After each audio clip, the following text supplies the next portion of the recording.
Bien, buenas noches, bienvenidos todos a una conferencia más de sabiduría gnóstica, una sabiduría de los dioses para los hombres, conocimiento develado y revelado únicamente para los tiempos del fin.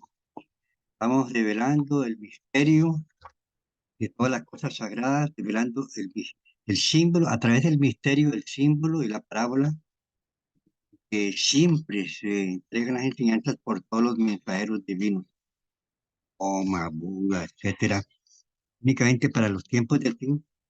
La logia blanca devela el misterio, se llama el Evangelio del Reino. Dice, ha divulgado el Evangelio del Reino a todas las naciones, después vendrá el fin.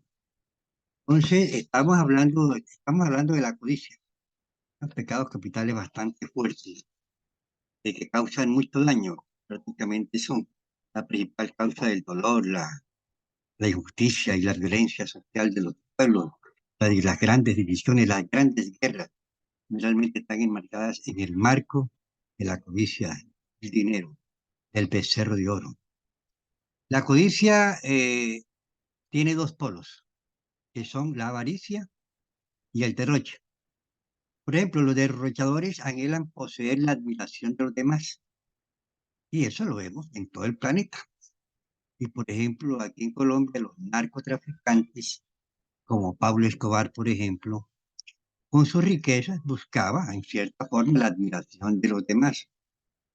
Aunque en el caso de Pablo Escobar hay que hacer una aclaración importante, y es que, y de cualquier persona, y es que en el Palacio de la Justicia Cósmica, cuando vamos a ser juzgados en la gran balanza, se pesan en un platillo las buenas obras y en el otro platillo malas obras. Pablo Escobar, por ejemplo, llenó el planeta con la droga. Murieron muchos jóvenes en todo el mundo. Hubo crímenes, violencia, atentados.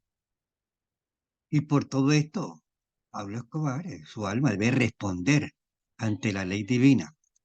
Mas, sin embargo, Pablo Escobar una vez pasó por un lugar llamado el basurero, porque allí se depositaban las basuras en esa gran ciudad que es Medellín. Cuando vio esa pobreza, cuando él vio todas esas gentes pobres comiendo de lo que encontraban en esas basuras, recogiendo cosas para vender, él se propuso ayudar a esa gente y con arquitectos, con obreros, etcétera, hizo un gran barrio de 1000 casas, bien hechas, bien repartidas. Todas las entregó con sus neveras, estufas, etcétera. Creó colegios, cancha de deportes, escuelas, puestos de salud. Y se le entregó a esas personas pobres de ese basurero. Y aquí debemos mencionar una de las bienaventuranzas. Bienaventurados los misericordiosos, porque ellos recibirán misericordia. Y aquí en Colombia, por ejemplo, hay personas demasiadas ricas, con miles y miles de millones de pesos, pero nadie les regala nada. A veces regalan ahí y aparecen en la prensa, etcétera, etcétera, pero que ayuden a los pobres, a los menesterosos, no los hay. Sí los hay, pero son muy pocos. Por eso el venerable maestro Samael nos enseña que hay mucha en los malvados y hay mucha maldad en los virtuosos, como el caso de la Madre Teresa de Calcuta. Señora se dedicó a ayudar a los pobres, mas sin embargo hay una cantidad de gente que dicen que ella se enriqueció, ¿no? Eso, lo que pasa es que el que se mete redentor siempre muere crucificado, ese es un problema. Hay gentes ricas en todas partes y aquí en Colombia las hay bastante, que tratan a los pobres como si fueran esclavos, como si tuvieran cadenas, como si no tuvieran derecho a nada. Y todo esto ha creado una desigualdad social, una injusticia y una violencia. Y por eso es necesario un gran cambio. El yo de la codicia, por ejemplo, tiene manifestaciones muy sutiles. Por ejemplo, hay codicia de falsa caridad. Damos algo esperando recibir recompensa. damos algo esperando que nos vean para que digan que nosotros somos, que nosotros regalamos. Gozamos cuando nos dicen que somos generosos. Y un estudio minucioso de la codicia en nuestras vidas nos irá a permitir comprobando todos estos detalles. Además, el yo de la codicia trabaja asociado con varios yoes. Hay codicia de todo tipo. Por ejemplo, vamos a referirnos al hogar, al hogar. Es un gimnasio psicológico para conocerse a sí mismo, claro. El maestro nos enseña que hay tres gimnasios psicológicos. Son la calle, el hogar y el trabajo. Porque son los lugares donde generalmente nos movemos los seres humanos en el curso de nuestras vidas y vamos a tener problemas de recurrencia, problemas de toda clase, ya sea en el hogar, ya sea en el trabajo, ya sea en la calle. Son los tres gimnasios que aprendemos a conocernos a nosotros mismos con las claves psicológicas. Pero aquí hablando del gimnasio del hogar, por ejemplo, cuando la esposa le pide al esposo dinero para los gastos del hogar. Algunas veces el esposo le da ira y piensa, ella pide mucho, todos los días con lo mismo, quiere verme arruinado. En algunas ocasiones no solamente piensa, sino que ofende a la esposa con palabras, cuando en realidad de verdad el esposo debe proporcionarle el dinero para los gastos necesarios y para eso debe trabajar. Debe trabajar porque ya después de la caída en aquel paraíso perdido, Jehová Dios nos puso esa gran ley. A los hombres ganarán el pan con el sudor de sus frentes. A las mujeres parirán tus hijos con dolor y el hombre se ensoñará sobre ti. Porque ahora hay muchas mujeres que les gusta la cesárea para brincarse el dolor. No, el dolor lo pagan multiplicado. Y hay muchos médicos que se ganan el billete porque una cesárea, vamos a suponer que le paguen 500.000 y un parto normal le pagan 150.000. Y esos médicos que programan, que por ejemplo le dicen a la mujer, saben más o menos que es el 25, 20, el 23, que no le van a dar dolores de parto. Entonces, no todos, pero sí originan ahí una cesárea y entonces no hay dolor en el parto, el dolor en el normal del parto de que nos habla la Sagrada Escritura, y esto trae consecuencias.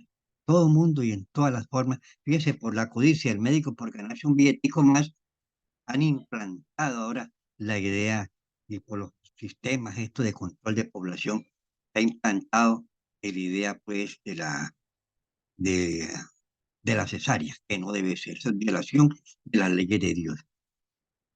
Entonces, el yo de la codicia, como dijimos, hay trabajo asociado a los casos. Vamos a suponer, por ejemplo, cuando la esposa rompe un plato o un pocillo.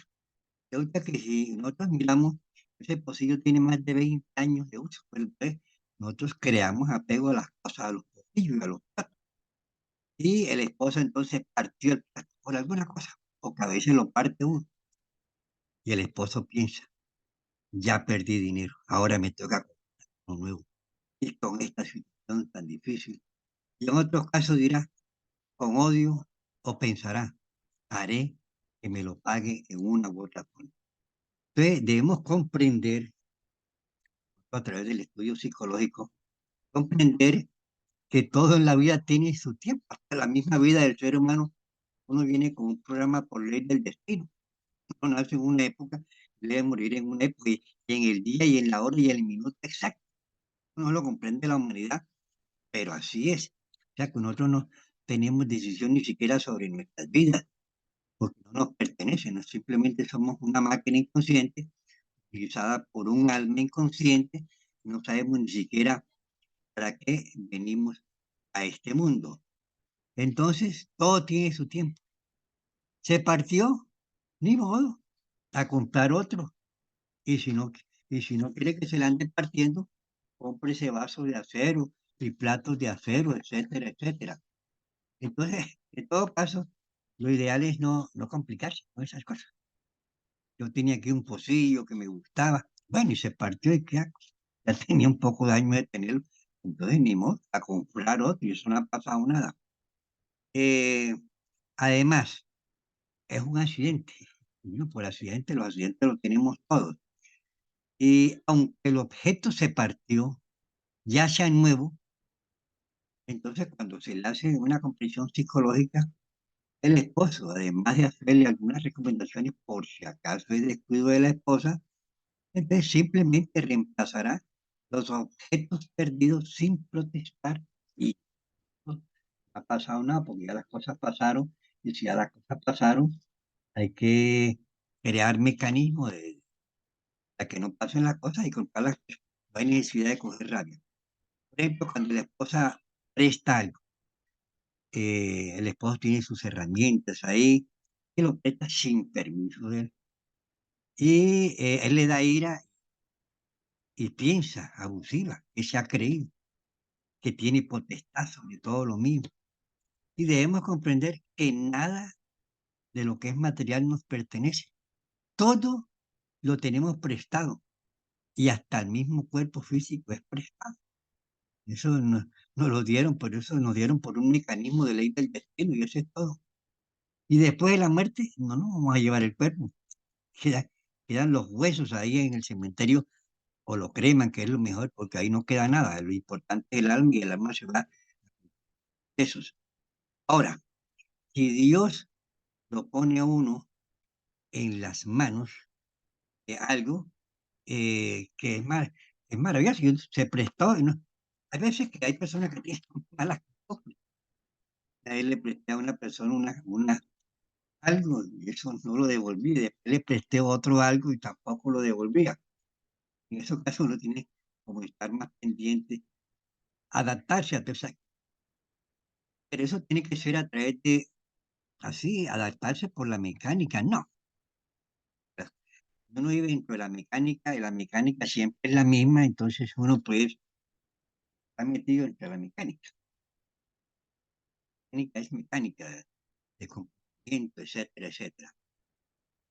Entonces, cuando nosotros entramos en la gnosis, en el conocimiento de la gnosis, en el conocimiento de sí mismo, o sea, tratar de comprender qué somos, quiénes somos, de dónde venimos, para dónde vamos, por qué existimos, cuál es la real finalidad de la existencia, son las preguntas que se hace todo iniciado, que normalmente nos hacemos los pocos de todas las edades, todos los tiempos, nos llaman a los pocos, porque hemos pertenecido a escuelas de misterios y tenemos esas inquietudes, venimos a la gnosis con el propósito de conocernos para cambiar la mecánica inconsciente de nuestras vidas, porque uno trae sus yoes de recurrencias y las recurrencias se van a expresar mecánicamente. Si el discípulo no se observa, entonces la recurrencia es de codicia, entonces siempre se verá metido en problemas de codicia todas las vidas, porque es el mismo yo. Esos grandes millonarios que tienen grandes superalmacenes, que tienen de todo, todo multiplicado. Que ese es mal habido, porque esa codicia se paga. Hay un karma para la codicia que es la miseria. Hay un ciclo kármico que se llama miseria, riqueza. O sea, en varias vidas son ricos y en varias vidas son miserables, porque esa codicia conlleva al maltrato económico de otras personas. No se les paga lo que corresponde, porque quieren codiciar y quieren codiciar. Esos grandes millonarios, pues, eh, normalmente en otras existencias vienen de limosneros. El maestro Samael nos cuenta el caso allá en Nueva York de un señor que era un gran empresario, tenía muchas empresas, tenía un edificio, muchos pisos. Las personas que lo conocían dicen pues que era un tipo llávaro, era un tipo muy brusco, patán con las personas. Total, tarde o temprano el pobre señor murió. Después nació, pero fíjese usted lo que es la ley del destino que nadie conoce. Después nació. Y resulta que el maestro Samael nos dice que ese señor cuando él contó la anécdota, estaba pidiendo limosna en el puerta del edificio donde él mismo era el gran empresario. Uno siembra mal y uno recoge mal. Hay que comprobarla. Nosotros aquí vamos comprobando y papá Dios nos va mostrando vidas pasadas para que nosotros nos hagamos el propósito de cambiar la rutina y la mecánica de la existencia, porque si no, se nos vuelve a complicar la vida, nunca vamos a cambiar y siempre vamos a llevar una vida miserable y desgraciada, unos más, unos menos, de acuerdo con la mecánica inconsciente que cada cual carga dentro de sí. Entonces, nosotros a través de la gnosis, con las prácticas de la gnosis, de conocerse a sí mismo, o sea, nosotros tenemos unos sentidos físicos que nos permiten ver el mundo materia, nada más. Y, y esos sentidos físicos son manejados por nuestros defectos de tipo psicológico que se procesan a través de la mente y la razón. Los defectos piensan, razonan, etcétera, y todo con base en un mundo materia que es una cárcel de 3 dimensiones y que sus barrotes son los pensamientos y que no lo sabemos y que somos esclavos de esos pensamientos y de una mecanicidad que traemos de vidas pasadas y que se procesa inconscientemente y que nosotros no nos damos cuenta de esa mecanicidad. Entonces nos volvemos, como dicen, masoquistas. ¿Qué sufrimos? Y es como el tipo que roba y le pega y lo maltrata, lo mete en la cárcel y sale de la cárcel y vuelve a robar. ¿Cómo es? Y ese es una especie de masoquismo de todos nosotros. Y somos masoquistas porque los defectos nos vuelven masoquistas. Entonces tenemos que desarrollar, además de los sentidos físicos que únicamente nos permiten ver el mundo materia y adorar a un Dios materia, aún desde un punto de vista religioso. Podemos ver más allá de nuestros sentidos físicos. Tenemos que desarrollar un sentido, pero ya del alma, no es del cuerpo, que se llama el sentido de la autoobservación. Ese es un sentido que está atrofiado en la raza humana. Nosotros, a través de los sentidos físicos, miramos hacia afuera. Y a través del sentido de la autoobservación miramos hacia adentro, nos conocemos a nosotros mismos, conocemos la mecánica inconsciente a través de la cual se procesan los defectos en nuestras vidas que nos hacen cometer errores y vincularnos a la ley del karma y comenzamos a eliminar esos defectos. Y esos defectos, cada defecto tiene botellada una parte de nuestra conciencia, tiene esclavizada una parte de nuestra conciencia. Y por eso el Cristo dice, con paciencia deberéis liberar vuestra alma del pecado. Nosotros, esos defectos que se manifiestan de momento en momento y de instante en instante, nos convierten en muertos vivientes. ¿Por qué? Porque se manifiestan defectos. Los defectos no tienen vida, son creaciones mentales. Son personas, pero son personas mentales que hemos creado a través de nuestros pensamientos, por nuestros defectos. Somos muertos vivientes. Por eso dice allá Pablo de Tarso en Efesios, eh, despiértate tú que duermes. Esos defectos nos mantienen con la conciencia dormida. ¿Por qué? ¿Qué significa dormido? Siempre pensando. Hemos dicho que la materia es una cárcel y que los barrotes de esa cárcel son los que siempre pensando en una cosa, en otra cosa, durmiéndose uno con las demás personas o la otra persona durmiéndolo a uno. Dentro de una mecánica. Tenemos que hacer una revolución, chocar contra nosotros mismos, negarse a sí mismo, como dice el Cristo. Tenemos que desarrollar un sentido del alma que nos permita mirar hacia adentro desde un punto de vista psicológico para conocer nuestras formas equivocadas de pensar, sentir y actuar a través de las cuales se manifiestan nuestros defectos de tipo psicológico. Conocerlos e irlos eliminando gradualmente, irlos conociendo.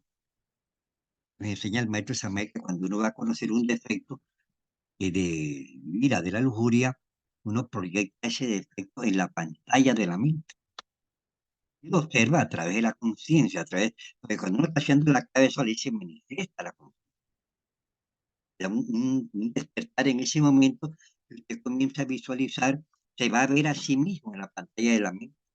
Vamos a suponer que es la ira, vamos a suponer que es la codicia, la lujuria, el hombre con las mujeres que le gusta, etcétera, y tal, en qué momento va a repetir la escena, ese defecto, etcétera, etcétera. Entonces conocemos qué piensa, qué siente, qué le gusta y va eliminando el defecto en cada una de sus partes con la ayuda de la Virgen Madre de nuestro Cristo. Alguien me decía, pero ¿cuál es la Virgen Madre de nuestro Cristo? Pablo de Tarso nos habla de que hay dos nacimientos: nacimiento carnal y nacimiento espiritual. Nacimiento carnal es el nacimiento que tenemos nosotros de nuestros padres físicos, de papá y mamá físicos. Nacemos en carne, pero nosotros tenemos que nacer en espíritu. ¿Qué es nacer? Va a nacer el Cristo, el Hijo de Dios, en cada uno de nosotros. Y ese Cristo, Hijo de Dios, tiene una madre que es la Virgen. Esa Virgen es nuestra Madre Divina, que nosotros le llamamos Devi Kundalini, le llaman en la India. Y tenemos nuestro Padre interno, cada cual tiene un Padre interno. Entonces, ese Padre interno y esa Madre Divina son los padres de ese Cristo, Hijo de Dios, que deben hacer cada uno de nosotros en un nacimiento segundo.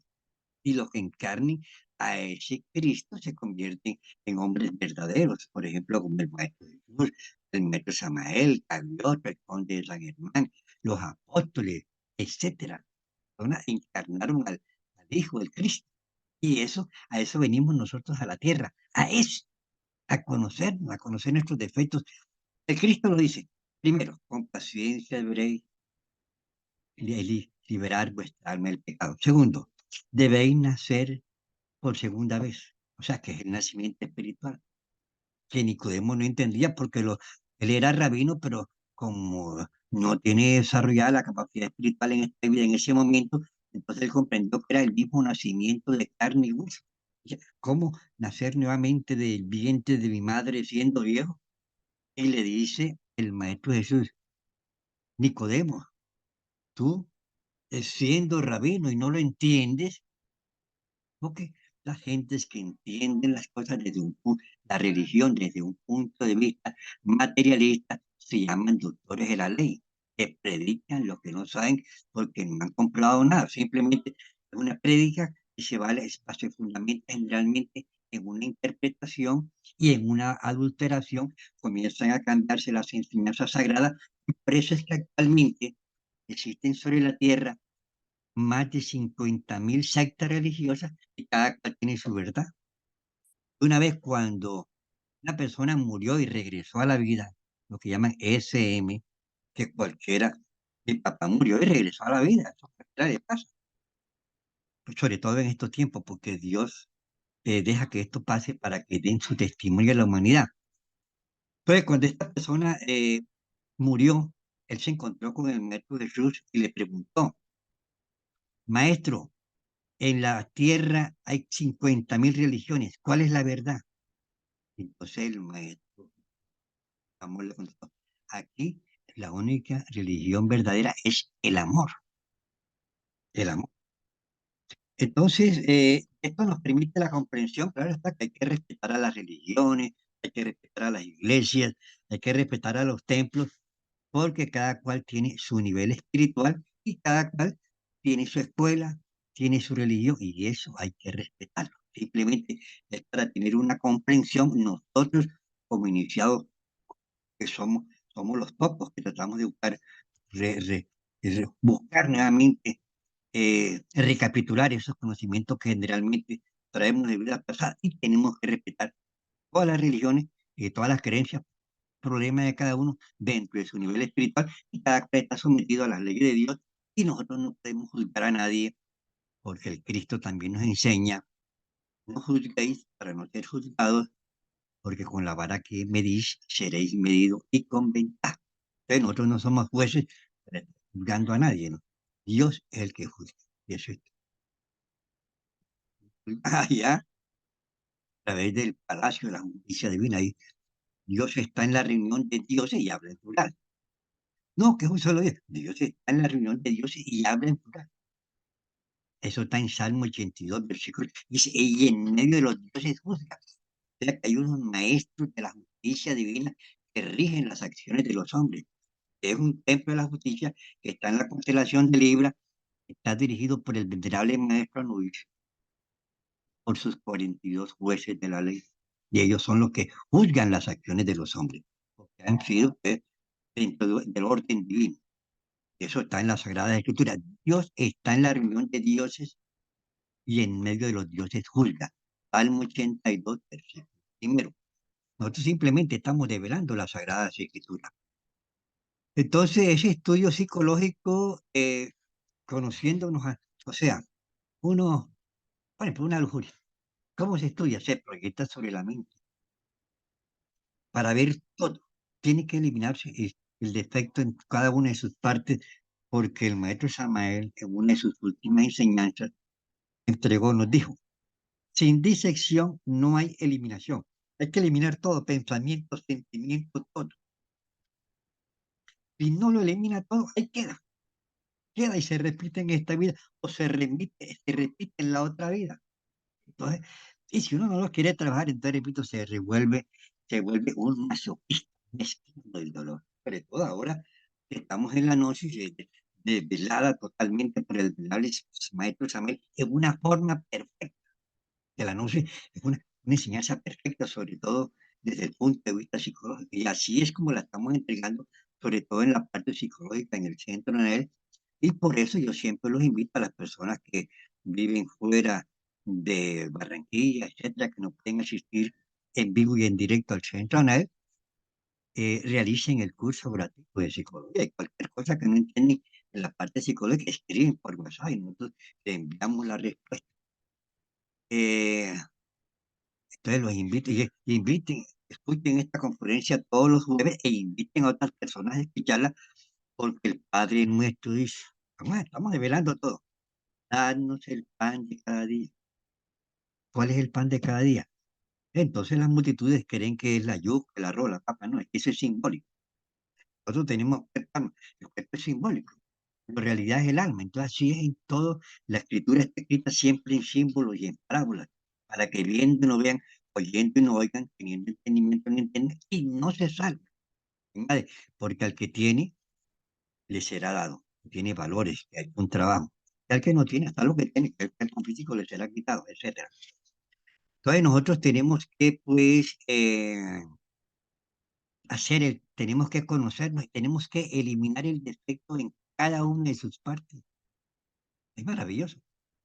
Todo lo que piensa, todo lo que sienta, todo lo que le gusta, porque si no, no queda eliminado el defecto. Eso hay que eliminarlo en varias veces, no es que uno ya, no, el defecto se va a ir eliminando y él va perdiendo fuerza, va perdiendo tamaño. Hay que eliminarlo con sinceridad, porque el defecto se acomoda en tal forma que no lo elimina. El defecto Cristo tiene la sabiduría de la maldad. Entonces, nosotros con la conciencia tenemos que derrotar esa sabiduría de la maldad a través de la autoobservación para conocer los defectos y despertar la conciencia, porque esa conciencia es la que nos va a ayudar en el trabajo. Por ejemplo, hablando aquí de la codicia cuando trabaja asociada con el orgullo. Una vez conocí a un amigo que él tenía un proyecto, era comerciante, tenía un proyecto para el futuro y me lo contó. Me dijo, tendré mucho dinero, tendré carros para repartir mercancías, tendré empleados. Yo la escuchaba, yo no le dije nada, simplemente son los proyectos que hace toda la humanidad cuando no conocemos esta enseñanza o cuando a veces la conocemos, pero no la estamos trabajando. Uno tiene que vivir el momento, la realidad. Uno no sabe qué va a pasar dentro de una hora. Le puede dar un infarto, le puede dar alguna cosa, etcétera, etcétera. Tenemos que vivir el momento. Se llama la filosofía de la momentaneidad. Y en la filosofía de la momentaneidad, donde está la sabiduría de los dioses. Entonces, ese pasó con el amigo. Ese amigo nunca tuvo eso. Simplemente siguió con su trabajito que tenía ahí. Un día le dio un problema en el cerebro y murió. Murió a los pocos tiempos de haberme dicho eso. Y total, uno vive de planes, uno vive de proyectos, uno vive de ilusiones. Y lo peor es la gente que viven del pasado. Del pasado doloroso, generalmente se pone a recordar lo que es o del futuro ilusorio. Ya tenemos que vivir el momento, ver las cosas bien y sobre todo trabajar en la noche. Cuando uno trabaja en la noche, uno sabe la importancia de lo que es la vida desde un punto de vista espiritual, no material, porque la vida material, eso es material, manejada por el defecto y no considero que tenga ninguna realidad. Salvo que algunas personas pues, pueden portarse, tienen defectos más o menos buenos, etcétera, y no cometen tantos errores. El maestro Samuel le llama buenas personas, pero no están haciendo un trabajo espiritual. También el maestro Samael no señala hablando de la caridad. Dice, donde termina la necesidad, comienza la codicia. El maestro Samael vivió una vida muy humilde, muy humilde. Siempre fue muy humilde. Puedo decirles que nunca tuvo nada, porque los hermanos le ayudaban para todos sus gastos, porque él se dedicaba de cuerpo y alma simplemente a ayudar a la humanidad a todo momento. Esa era la vida del maestro Samael. Cuando llegó a México ya vivía en un barrio muy pobre que se llama la Colonia de los Caracoles, que era un barrio que quedaba cerca de un barrio de invasión. Entonces, ya después la noche el movimiento internacional gnóstico creció en México y hubo necesidad de que la Grey, porque había mucha gente que tenía capacidad económica, le alquilaron una buena casa en un barrio allá en México, la Ciudad de México. Él vivía cerca de Mario Moreno Cantinflas y eran grandes amigos, porque Mario Moreno Cantinflas había sido maestro en la vida anterior. ¿Ya? Era un bodhisattva, que llaman bodhisattva del amor. Se llama bodhisattva una persona que en otra vida ha poseído la maestría, pero está caído y tiene que levantarse. Entonces, él nunca tuvo nada. Realmente así, cosas materiales que él se preocupara, no. Él desarrolló, encarnó al Cristo y le entregó a la humanidad todo lo que y papá Dios se encargó de que no le faltara nada de lo que él necesitaba. Pero él era la persona más humilde que hay sobre la tierra, porque Cristo es el más humilde que hay sobre la tierra. Porque si queremos integrar a Cristo, tenemos que eliminar el yo del orgullo y ser humilde sobre la tierra.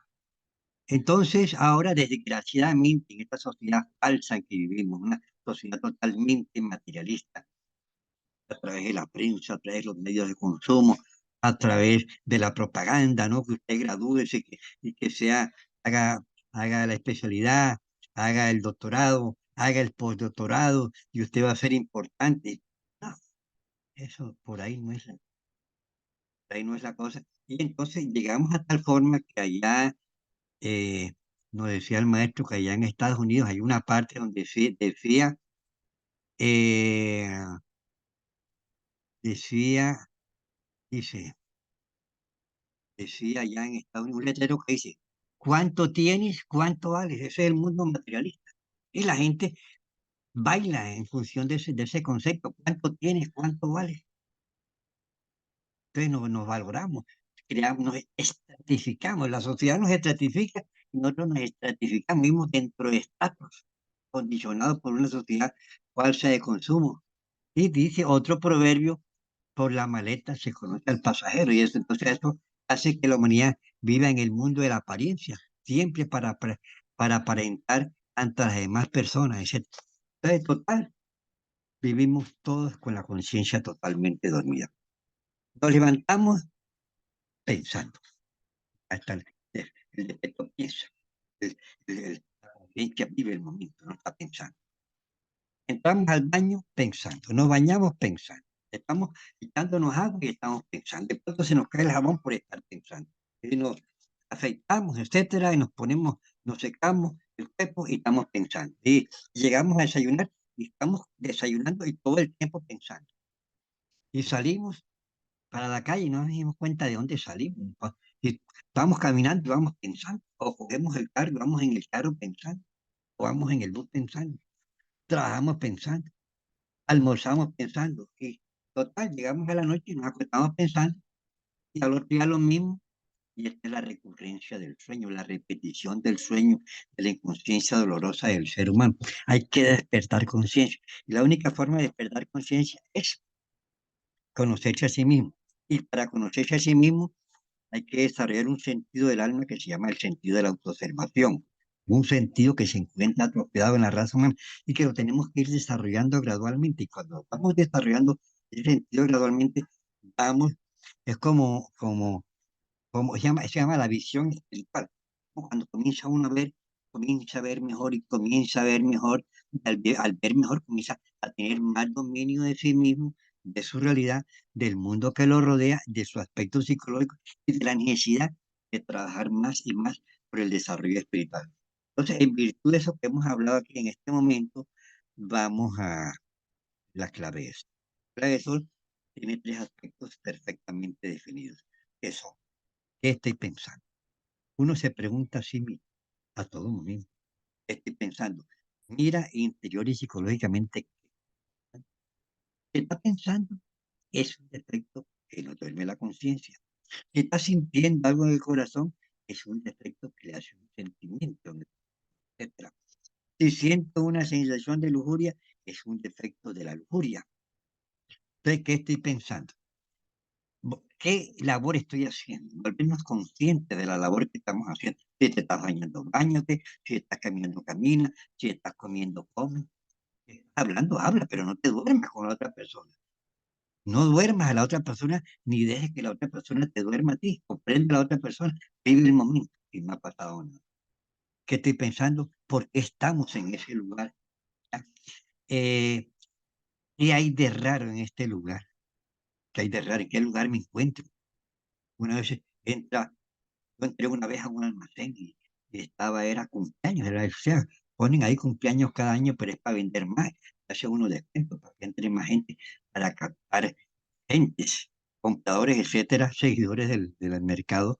Entonces yo entré al almacén, había un carro ahí a la entrada, adentro, estaban alquilando un carro, estaban rifando un carro, estaba lleno de globos y uno entra y uno sale en esa época siempre entré y salí y uno se pregunta qué hay de raro, es que hay un carro adentro.